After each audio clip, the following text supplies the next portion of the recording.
Prime Minister Lee Hsien Loong and Mrs. Lee, Deputy Prime Ministers, Chief Justice, Ministers, Your Excellencies, family and friends. Thank you all for being with me here today for the launch of my memoirs. I especially want to thank Prime Minister Lee for agreeing to spend time away from his many engagements to be here to launch my memoirs. As you will have seen from your invitations, the title of the book, as it's spelled out here, An Unexpected Journey, Path to the Presidency. The title was chosen with care. As you read the book, you will find that my life's journey was full of unexpected developments. I have to tell you that almost every big step in my career was unpredicted, and I include running for the presidency 12 years ago. The end of my second presidential term represents my third attempt at retirement. My career has been a long one, and I've done a variety of different jobs during that time, often without a brief.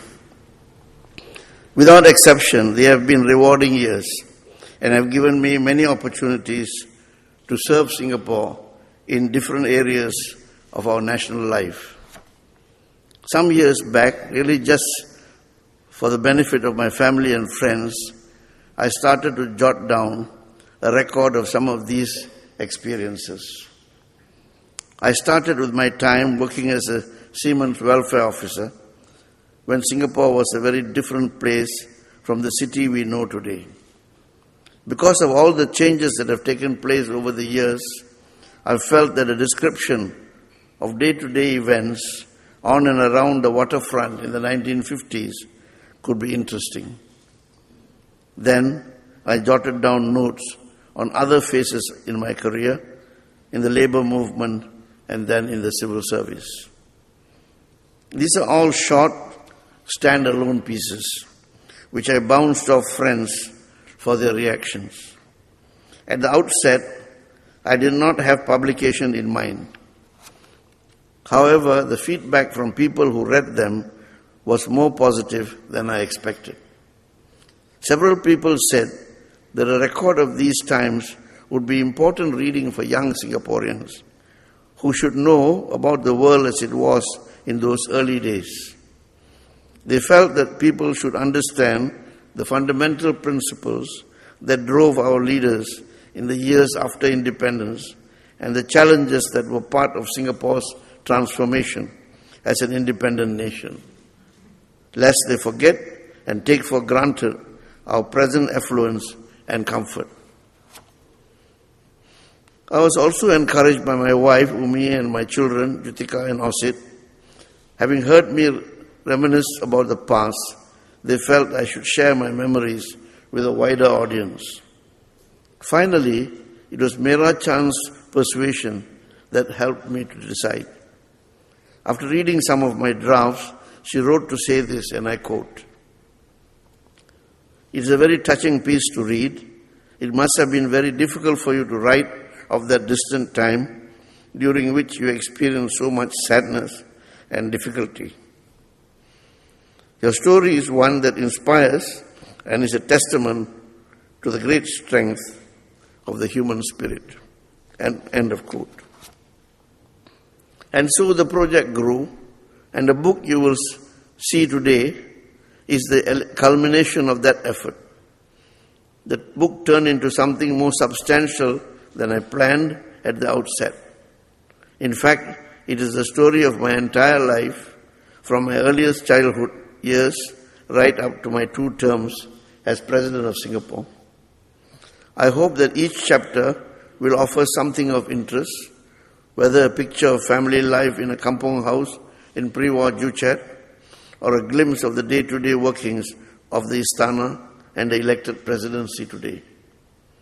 I have never kept a diary, and although I have consulted records made at the time, I have relied mostly on my memory, which continues to serve me pretty well even at my age.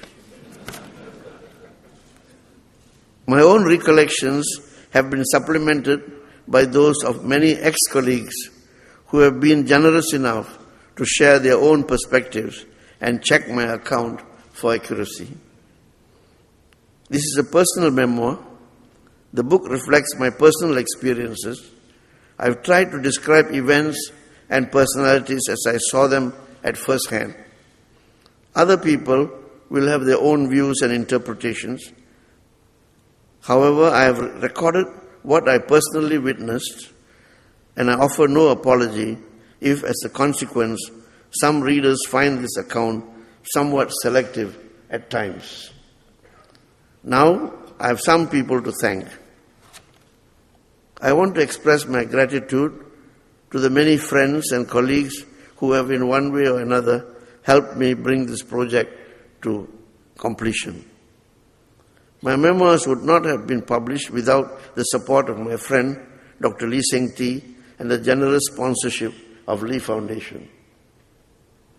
I want to thank Professor Jayakumar, my publisher Didier Millet, writer Meera Chand, and many others.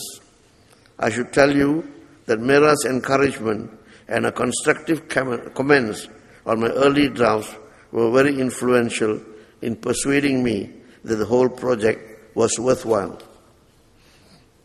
Special thanks go to Timothy Auger, who has worked with me, helping to transform my early drafts into the book you see today. He spent many hours painstakingly prompting me, jogging my memory through countless hours of interviews, drawing out recollections of the events that have made up my life, and then helping me turn them into a readable form. I particularly want to thank Mr. Kwee Leong King for kindly sponsoring the use of Ritz-Carlton Grand Ballroom for this launch and the sumptuous food that he has presented for this evening. My life's journey would not have led me where it did without the opportunity I was given to work with our leaders, Mr. Lee Kuan Yew, Dr. Goh Keng Swee, Mr. S. Rajaratnam, as they struggled to lay the foundations for the nation of Singapore as it is today. I have been profoundly influenced by their unity of purpose and the single-mindedness they showed in realizing their vision. I hope this book of memoirs will give a few glimpses of that achievement as seen as first-hand by someone for much of the time was a relatively junior witness. Many years ago, as a school dropout, I never imagined I would one day be anything other than a hawker's assistant. I hope these memoirs will show many young people setting out in their careers in today's Singapore that with education, with hard work, and a school of life, many things are possible, however difficult circumstances may seem at times. Thank you all once again.